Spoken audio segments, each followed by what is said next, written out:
Explorez les récents développements politiques en Côte d'Ivoire dans cette vidéo captivante. De l'arrestation de Hassan Hayek au départ énigmatique d'Abdourahmane Cissé, plongé dans les coulisses du pays. Moussa Touré révèle des promesses politiques intrigantes, tandis que la démission de Cissé soulève des questions cruciales sur la sécurité nationale. Découvrez les détails de cette situation complexe qui façonne l'avenir politique ivoirien. Détention provisoire depuis le mercredi 29 novembre 2023, l'influenceur Hassan Hayek a été déféré devant le parquet du tribunal d'Abidjan-Plateau ce vendredi 1er décembre 2023. Et ce, après sa garde à vue. Selon des sources, l'activiste des réseaux sociaux Hassan Hayek est en garde à vue à la gendarmerie depuis le mercredi 29 novembre 2023. Les motifs de cette arrestation demeurent flous pour le moment. Aux dernières nouvelles, il a été déféré devant le parquet du tribunal d'Abidjan-Plateau. Cela est loin d'une condamnation pour l'instant.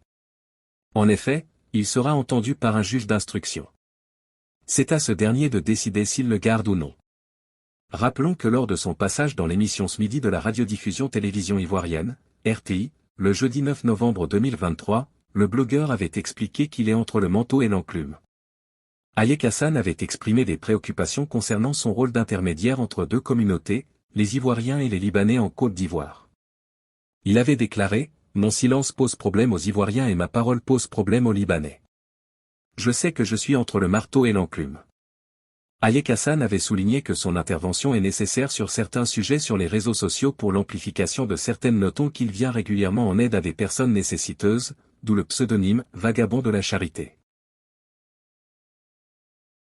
La scène politique ivoirienne est secouée par des révélations troublantes émanant de Moussa Touré, le directeur de la communication de Guillaume Soro. Ce jeudi 30 novembre 2023, Moussa Touré a déclaré sur Twitter que le président Alassane Ouattara avait promis à Abdourahmane Cissé qu'il le nommerait Premier ministre, une promesse qui, selon lui, n'a pas été tenue. C'est la nouvelle du jour. Président fondateur a limogé Sek Bébé ministre. Il semble qu'il y a longtemps qu'il y a de l'eau dans le gaz. Bébé ministre doit se rappeler avec amertume ce jour où Alassane Ouattara, président de la République de Côte d'Ivoire, lui a promis devant sa mère qu'il allait le nommer Premier ministre très bientôt, a déclaré Moussa Touré sur Twitter. Selon Touré, les relations entre Abdourahmane Cissé et le président auraient été tendues depuis cette promesse non tenue. Il a ajouté « Votre fils est brillant, compétent etc. Je vais le nommer Premier ministre après Patrick Hachi. » Cependant, malgré ses assurances, Abdourahmane Cissé a dû attendre en vain sa nomination jusqu'à son récent limogeage. Avant le décret présidentiel du 30 novembre 2023, plusieurs noms circulaient pour occuper le poste de Premier ministre, dont celui d'Abdourahmane Cissé. Finalement, c'est Robert Begré-Mambé qui a été choisi pour succéder à Patrick Hachi. Suite à son éviction, Abdourahmane Cissé a publié un communiqué exprimant sa gratitude envers le président pour les opportunités professionnelles offertes au cours de sa carrière politique. Il a occupé divers postes clés au sein du gouvernement ivoirien, soulignant les défis et les moments mémorables de ses 11 années de service. Les allégations de Moussa Touré jettent une lumière crue sur les coulisses politiques et les promesses non tenues au plus haut niveau de l'État. Les prochains jours pourraient voir émerger de nouveaux développements et réactions face à ces révélations inattendues.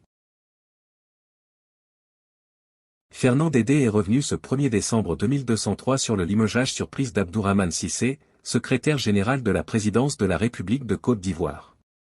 Selon Dédé, Abdourahmane Cissé aurait déposé sa lettre de démission depuis au moins 2 mois. Le communiqué du palais qui a annoncé son départ, le 30 novembre 2023, serait donc la confirmation de cette décision. Dans une note publiée par lui-même, Cissé a annoncé qu'un « nouveau chapitre s'ouvre ». Il a également déclaré qu'il avait donné « le meilleur de lui » dans toutes les fonctions qu'il a occupées. Dédé évoque ensuite 2 possibles raisons de ce départ. La première serait que Abdourahmane Cissé n'était pas épanoui professionnellement dans l'environnement du palais. Il se serait senti à l'étroit et aurait eu envie de changer d'air. La deuxième raison, plus controversée, serait l'implication de Cissé dans des dossiers économiques et financiers scabreux.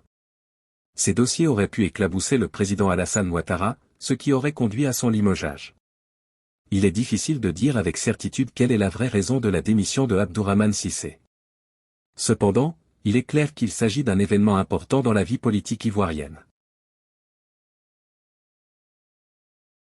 Abdourahmane Cissé n'est plus secrétaire général de la présidence, annonce Fraternité Matin en première page. Limogeage Abdourahmane Cissé.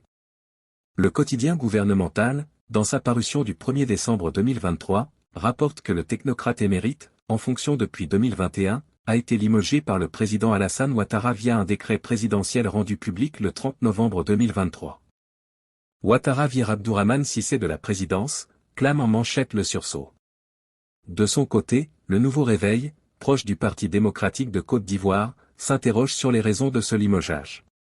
Qu'est-ce qui n'a pas marché, questionne le journal, spéculant sur les motifs qui ont pu conduire à cette annonce inattendue du départ de l'ancien ministre ivoirien du budget et du portefeuille de l'État. Congrès PDCI-RDA. Un autre sujet majeur abordé par les journaux est la course à la succession du regretté président du Parti démocratique de Côte d'Ivoire, décédé le 1er août 2023 des suites d'un malaise.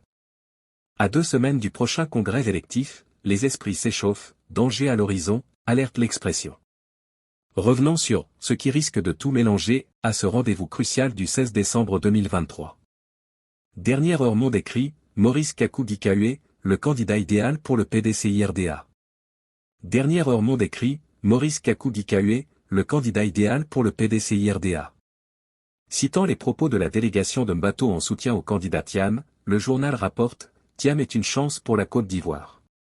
Le consensus est-il encore possible, s'interroge Fraternité Matin, précisant que les différents protagonistes, Maurice Kakou-Guikahué, Tidjane Thiam, Noël Akossi Benjo, Jean-Marc Yassé et Koumoué Kofi Moïse, sont attendus ce vendredi chez le président intérimaire du PDCI-RDA, Philippe Koupli-Boni.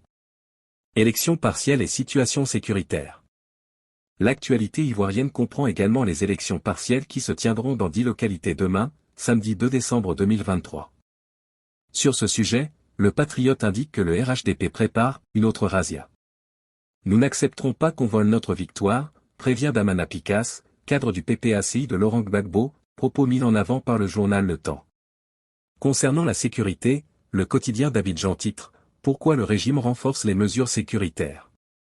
La nouvelle alliance pose également la question « Pourquoi Ouattara renforce la surveillance des opposants ?» Ces interrogations reflètent les préoccupations persistantes entourant la stabilité politique du pays. Les 3 pays bannis de la CEDEAO, le Burkina Faso, le Mali et le Niger, ont pris des mesures concrètes pour affirmer leur souveraineté et leur indépendance. Une analyse de Ferro Bali. La mise en service de l'oléoduc du Niger est un symbole de l'autonomie économique de ce pays. La reprise de Kidal par les FAMA est une victoire militaire importante dans la lutte contre les groupes djihadistes. Et la construction de la raffinerie d'or au Burkina Faso est une décision stratégique pour maîtriser l'exploitation de cette ressource naturelle. Ces actions montrent que les dirigeants militaires des 3 pays sont déterminés à sortir de l'impasse dans laquelle les a plongés la CEDEAO. Ils sont prêts à coopérer entre eux pour développer leurs économies et assurer leur sécurité. Le projet de création d'une véritable union économique et monétaire est un objectif ambitieux, mais il est nécessaire pour renforcer la cohésion régionale et la compétitivité des pays du Sahel. La création d'une compagnie aérienne commune, le développement des réseaux routiers, ferroviaires et fluviales, et la réalisation de projets d'infrastructures sont autant de mesures qui permettraient de stimuler le développement économique de la région. La mutualisation des forces de sécurité entre les 3 pays est également une nécessité pour lutter efficacement contre les groupes djihadistes. L'AES prévoit déjà une coopération militaire dans le cadre de la lutte contre le terrorisme. Le retrait des pays de l'AES de l'UMOA et de la BCEAO serait un coup dur pour ces organisations régionales. Il montrerait que les pays du Sahel sont prêts à prendre leur destin en main et à ne plus dépendre de leurs partenaires traditionnels. La CEDEAO est en train de perdre son influence au Sahel. Les pays de la région ont pris conscience qu'ils ne peuvent pas compter sur elle pour assurer leur sécurité et leur développement. L'organisation ouest-africaine devra revoir sa stratégie si elle veut conserver une place de premier plan dans la région.